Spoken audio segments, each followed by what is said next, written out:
خوب اعوذ باللہ من الشیطان الرجیم بسم اللہ الرحمن الرحیم الحمد للہ رب العالمین وصلی اللہ علی محمد وآلہ الطاہرین اللہم صلی علی محمد وآل محمد۔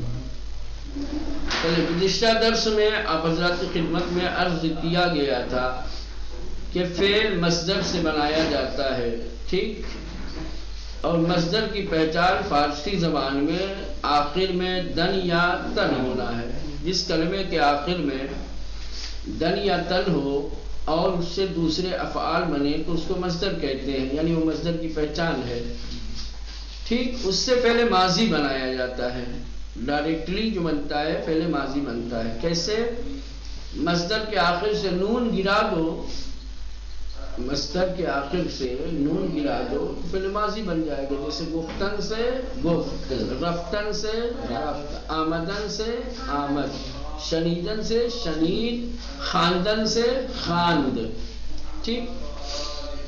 ایک فعل ہوتا ہے جس کو کہتے ہیں فعل مضارع۔ فعل مضارع اس فعل کو کہا جاتا ہے کہ جو موجودہ زمانے اور آنے والے زمانے میں کسی کام کے ہونے پر دلالت کرے، جس میں دو زمانہ ہوتا ہے، حال بھی ہوتا ہے اور مستقبل بھی ہوتا ہے۔ موجودہ وقت میں یا آنے والے وقت میں اگر کسی کام پر کوئی فعل دلالت کرتا ہے تو اسے کہتے ہیں مضارع۔ فارسی زبان میں مضارع بنانے کا کوئی خاص قاعدہ نہیں ہے، یہ سماعی ہے، سمجھ رہے ہیں؟ اور سماعی کا مطلب یہ ہوتا ہے کہ جو اہل زبان سے سنا جائے، تو اس کو پڑھ کر کے کسی کتاب سے قاعدے قانون ہے ہی نہیں، تو پڑھ کر کے کیسے پتہ چلے گا کہ کس مصدر سے پہلے مضارع کیا آتا ہے؟ اس کے لیے آپ کو اہل زبان سے سننا پڑے گا، دیکھنا پڑے گا کہ فارسی زبان کے لوگ کس مصدر سے مضارع کیا بناتے ہیں، یا پھر لغت کی کتاب کی طرف مراجعہ کیجیے، جائیے لغت کی کتاب میں دیکھیے کہ کس مصدر سے مضارع کیا بناتے ہیں۔ بات سنو، ابھی آپ کی کتاب میں جو فعل مضارع آیا ہے وہ ہے میخاند۔ کیا ہے؟ میخاند۔ میخاند کا مطلب ہوتا ہے وہ پڑھتا ہے یا پڑھے گا، وہ پڑھتا ہے یا پڑھے گا، پڑھے گا۔ اب جس طریقے سے اس سے پہلے ہستم، ہستی، ٹھیک، اور دارد، دارند تھا، ویسے ہی یہ بھی آئے گا، میخاند، میخانند، میخانی۔ ایک فرق تھا اس میں جو میں نے بتایا تھا، جس کی طرف اشارہ کیا تھا، وہ یہ تھا کہ فعل ماضی کا جو پہلا صیغہ بنتا ہے، ٹھیک، مصدر سے، باقی 5 صیغے اسی پہلے والے صیغے سے بنائے جاتے ہیں، علامتیں جوڑتے جاتے ہیں، صیغہ بنتا جاتا ہے، جو صیغے کی علامتیں ہیں۔ علیکم السلام ورحمۃ اللہ۔ ٹھیک ہے، پہلا صیغہ جیسے گفتن سے گفت بن گیا، اب باقی 5 صیغے علامتیں اسی میں بڑھاتے جاؤ، نون دال بڑھا دو گے جمع غائب کا صیغہ بن جائے گا، یا بڑھا دو گے واحد حاضر کا بن جائے گا، یہ دال بڑھا دو گے جمع حاضر کا، میم بڑھا دو گے واحد متکلم کا، اور یا میم بڑھا دو گے جمع متکلم کا، جیسے گفت، گفتند، گفتی، گفتید، گفتم، گفتین۔ لیکن مضارع میں کیا ہے؟ دال جس میں ہوتا ہے آخر میں، ٹھیک ہے، پہلے صیغے میں دال، اور پھر جب دوسرا صیغہ بنے گا تو وہ دال نہیں رہے گا، اس دال کو ہٹانا پڑے گا، جیسے میخاند، دال آ گیا، ٹھیک۔ اب وہی علامتیں اس میں بڑھائی جائیں گی، لیکن پہلے اس دال کو ختم کیا جائے گا، حذف کیا جائے گا، میخانت سے میخان، اب نون دال بڑھا دو، میخانند، میخانی، میخانید، میخانم، میخانی، ٹھیک ہے، میخانت۔ اب اس کے بعد ضمیریں اس کے ساتھ جوڑ سکتے ہیں، من میخانم، میں پڑھتا ہوں، ما میخانیم، ہم سب پڑھتے ہیں، تو میخانی، تو پڑھتا ہے، شما میخانید، تم سب پڑھتے ہو، او میخاند، وہ پڑھتا ہے، آنہا میخانند، وہ سب پڑھتے ہیں، ٹھیک۔ ایک بار اور دیکھو، من می خانم، میں پڑھتا ہوں. کیا پڑھتا ہوں؟ وہ بیچ میں جگہ خالی ہے، جو بھی لکھ دو. قرآن کہتے من قرآن می خانم، میں قرآن پڑھتا ہوں. من فارسی می خانم، میں فارسی پڑھتا ہوں. من روزنامے می خانم، میں پیپر پڑھتا ہوں. ٹھیک ہے. ماں می خانیم، ایسے ہی ماں اور می خانیم کے بیچ میں جو پڑھنے والی چیز ہے اس کا نام یہاں پہ رکھ دو. مطلب یہ ہوگا کہ میں یہ پڑھتا ہوں، یہ ہم سب یہ پڑھتے ہیں. جیسے ماں کتاب می خانیم، ماں عربی می خانیم، ماں ریاضی می خانیم. میں پڑھتے آگا صرف می کا مطلب کیا ہوتا ہے؟ جی صرف می کا مطلب کیا ہوتا ہے؟ یہ می کا مطلب کچھ نہیں ہوتا ہے. می جو ہے یہ علامت ہے، پہچان ہے. یہ ایک ایسا حرف ہے جو فعل مضارع بنانے کے لیے اس کے شروع میں لایا جاتا ہے. جزاک اللہ. یہ حرف ہے، اس کا کوئی خاص معنی نہیں ہے. یہ صرف اور صرف مضارع بنانے کے لیے مضارع کے شروع میں. فارسی زبان میں دو افعال ایسے ہیں کہ جہاں می لاتے ہیں. ایک فعل مضارع کے شروع میں، ایک ماضی استمراری. کہاں؟ ماضی استمراری یعنی گزرے ہوئے زمانے میں جو کام ابھی جاری ہے، جو کام پورا نہیں ہوا ہے. ایک زمانہ ہے جیسے وہ کھا رہا تھا، پی رہا تھا، جا رہا تھا، سو رہا تھا، لکھ رہا تھا، پڑھ رہا تھا. اس کو کہتے ہیں ماضی استمراری، گزرے ہوئے زمانے میں کام کا جاری ہونا. ٹھیک. ہاں، اس کے لیے بھی ماضی مطلق کے شروع میں می لاتے ہیں. ماضی مطلق جو بتایا تھا نا مصدر سے بنتا، اسی کے شروع میں می لگا دو گے تو ماضی استمراری ہو جائے گا. اسی کی وجہ سے می خاند، می خاند، می خاند، می خانند، می خانی، می خاند، می خان، می خان، می خاندند، می خاندی، می خاندید، می خاندم، می خاندی. وہاں نون باقی رہے، وہاں دال باقی رہے گا. ماضی میں پہلے صیغے میں جو دال ہے تو وہ سب میں رہے گا. اس کے بعد علامتیں بڑھائیں گے. سمجھ رہے ہو؟ ہاں. ماضی میں یہ صرف مضارع میں ایسا ہوتا ہے، اور مضارع میں اس لیے ایسا ہے کہ اگر یہاں دال کو نہیں گرائیں گے تو مضارع میں اور ماضی استمراری میں کوئی فرق نہیں رہ جائے گا. میں یہ بات آپ لوگوں کو اچھے سے سمجھا دوں بورڈ پہ تاکہ اشتباہ نہ ہو.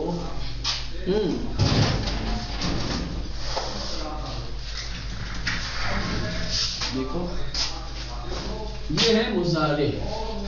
پہلے مضارع نہیں، پہلے ماضی استمراری بتاتا ہوں. ماضی استمراری ٹھیک دکھ رہا ہے آپ لوگوں کو؟ ماضی استمراری یہ کیسے بنتا ہے؟ یہ ہو گیا مصدر. آپ کے مصدر سے ہم نے بنایا کیا ہے؟ ماضی مطلق. ماضی مطلق کیسے بنے گا؟ مصدر تھا گفتن، فرض کر لو گفتن، اور یہاں خاندن ہے تو خاندن لکھ دیتا ہوں، خاندن. ٹھیک. یہ خاندن دکھ رہا ہے نا؟ اس پہ ابھی دیکھتے ہیں، گفتن کو چھوڑو ابھی.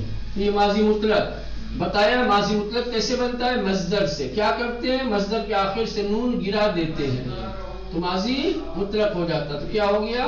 خاند. کیا ہو گیا؟ خاند. خاند، خاندند، خاندی، خاندی، خاندم، خاندی. اب اسی ماضی مطلق سے بنتا ہے ماضی استمراری. کیا بنتا ہے؟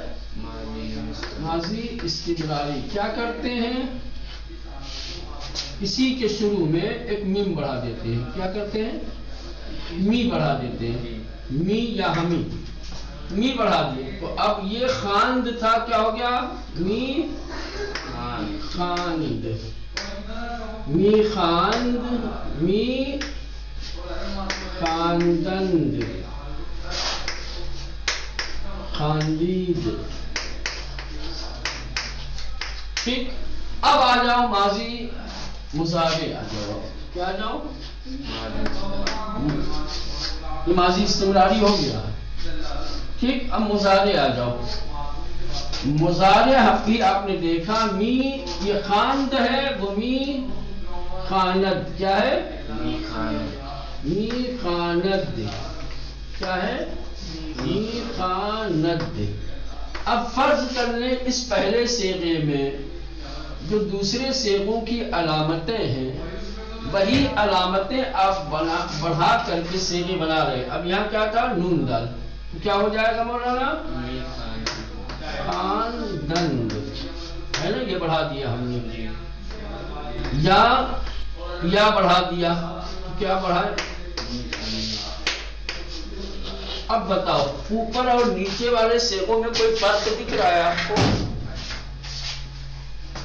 یہاں بھی ہے می خاند، یہاں بھی ہے، یہاں ہے می خاندن، یہاں بھی می خاندن، یہاں می خاندی، یہاں بھی می خاندی۔ مثلا یہاں چھپ گیا ہے، اس کو می خاندی کر کے چلو۔ اگر دال ایک بار ہی آئیں گے نا؟ وہی میں کہہ رہا ہوں کہ یہ طریقہ اسی لیے ہے کہ اگر مضارع میں دوسرے صیغے بنانے کے لیے اس پہلی والی دال کو حذف نہیں کریں گے تو مضارع اور استمراری دونوں ایک ہی ہو جائے گا۔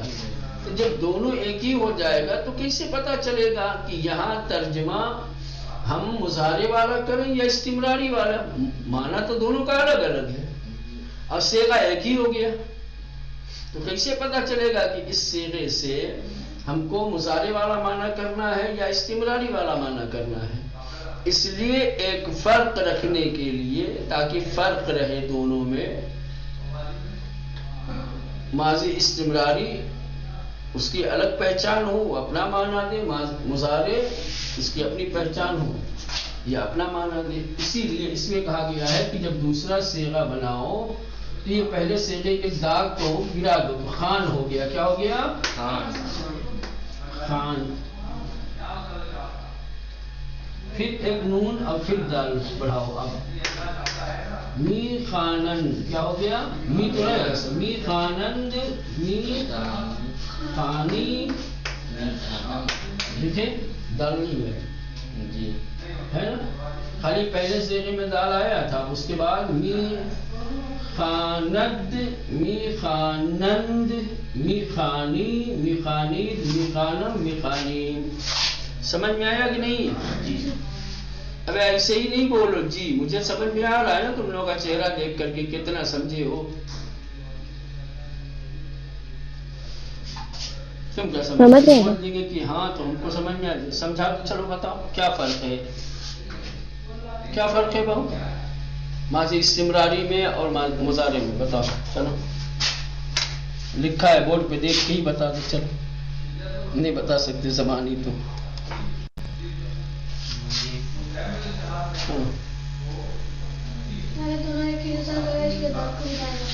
کہاں کس میں دال کو گرایا جاتا ہے؟ مضارع میں گرایا جاتا ہے۔ کیا گرایا جاتا ہے؟ دال کو پہلے۔ کہاں پہ گرایا جاتا ہے؟ پہلے کلمے سے گرایا جاتا ہے۔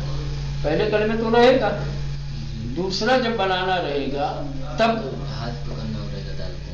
ہاں کیا ہو جائے گا؟ دونوں استمراری ہو جائے گا، می خاند، می خاندند، می خاندی، می خاندید، می خاندم، می خاندیم۔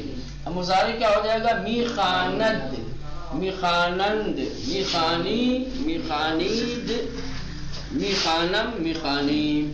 چلے نہیں بھی سمجھ میں آیا تو کتاب میں جیسے لکھا ہوا ہے ایسے ہی یاد کر لو، ٹھیک ہے؟ من می خانم، ما می خانیم، تو می خانی، شما می خانید، او می خاند، آنہا می خانند۔ من می خانم میں پڑھتا ہوں، ما می خانیم ہم سب پڑھتے ہیں، تو می خانید تم پڑھتے ہو، شما می خانید تم سب پڑھتے ہو، او می خاند وہ پڑھتا ہے، آنہا می خانند وہ سب پڑھتے ہیں۔ اب دیکھیں یہاں پہ جملوں میں انہی کو استعمال کیا ہے، جو خالی جگہ اوپر رکھی ہوئی تھی، بیچ میں اسپیس تھا ضمیر اور فعل کے درمیان۔ اب یہاں پر کچھ پڑھنے والی چیز رکھی گئی، جیسے من کتاب می خانم، میں کتاب پڑھتی ہوں یا پڑھتا ہوں. فارسی زبان ایسی ہے کہ جس میں مذکر مؤنث نہیں ہے. جو جملہ مرد بولتا ہے وہی عورت بولتی ہے، جو عورت بولتی ہے وہی مرد بولتا ہے. تو اگر یہ نہیں کہ اب یہ لڑکی بنی ہے وہ کہیں من کتاب میں خانم، اب لڑکے کو اگر بولنا ہو تو کچھ اور بولے گا، نہیں یہی بولے گا. تو اس کا دونوں ترجمہ کر سکتے. من کتاب میں خانم، میں کتاب پڑھتا ہوں. لڑکی ہے تو کہے گی میں کتاب پڑھتی ہوں، کوئی بات نہیں. ٹھیک. ماں کتاب می خانیم، ہم سب کتاب پڑھتے ہیں، ہم لوگ کتاب پڑھتے ہیں. تو کتاب می خانی، تم کتاب پڑھتے ہو. شما کتاب می خانید، تم سب کتاب پڑھتے ہو. او کتاب می خاند، وہ کتاب پڑھتا ہے. آنہا کتاب می خانند، وہ سب کتاب پڑھتے ہیں. اب کتاب کو ہٹا کر کے اب الگ الگ چیز، لیکن یہاں روزنامے کا گوش کنی تو بے خانی، سنیے اور پڑھیے. من روزنامے می خانم، میں اخبار پڑھتا ہوں، میں نیوز پیپر پڑھتا ہوں. ماں روزنامے می خانیم، ہم سب نیوز پیپر پڑھتے ہیں. تو روزنامے می خانی، تو نیوز پیپر پڑھتا ہے. شما روزنامے می خانید، تم سب نیوز پیپر پڑھتے ہو. او روزنامے می خاند، وہ پیپر پڑھتا ہے. آنہا روزنامے می خانند، وہ سب پڑھتے ہیں. اب اسی کو سوال و جواب میں، جو ابھی مضارع آپ نے پڑھا می خانم می خانی، ٹھیک ہے. اب اس کو سوالیہ کیسے بنائیں گے اور جواب کیسے دیں گے. شما چه می خانید، شما چه می خانید. میں فرض کر لو میں پوچھ رہا ہوں آپ لوگوں سے کہ شما چه می خانید، کیا جواب دو گے؟ من کتاب می خانم. شما آتا ہے تو جواب میں کیا آتا ہے؟ ماں کتاب می خانم. ماں کتاب می خانیم، ماں فارسی می خانیم، ٹھیک ہے. شما چه می خانید، آپ لوگ کیا پڑھتی ہیں، آپ لوگ کیا پڑھتے ہیں. ماں کتاب می خانیم، ہم لوگ کتاب پڑھتے ہیں. او چه می خاند، وہ کیا پڑھتا ہے. او چه می خاند، وہ کیا پڑھتا ہے. او روزنامے می خاند، وہ نیوز پیپر پڑھتا ہے. آیا آنہا کتاب می خوانند، کیا وہ سب کتاب پڑھتے ہیں. بلے آنہا کتاب می خوانند. اچھا اگر کتاب نہیں پڑھتے تو کیا جواب دیتے ہیں؟ پورا جملہ بتاؤ، خالی نہ نہیں.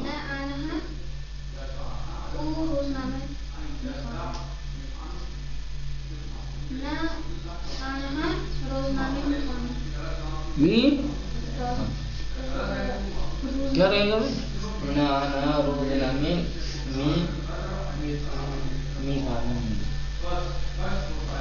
میں ڈر کی کیوں بول رہا ہے؟ مطمئن ہو کر کے کیوں نہیں بولتا؟ کنفیوژن ہے کیا؟ پھر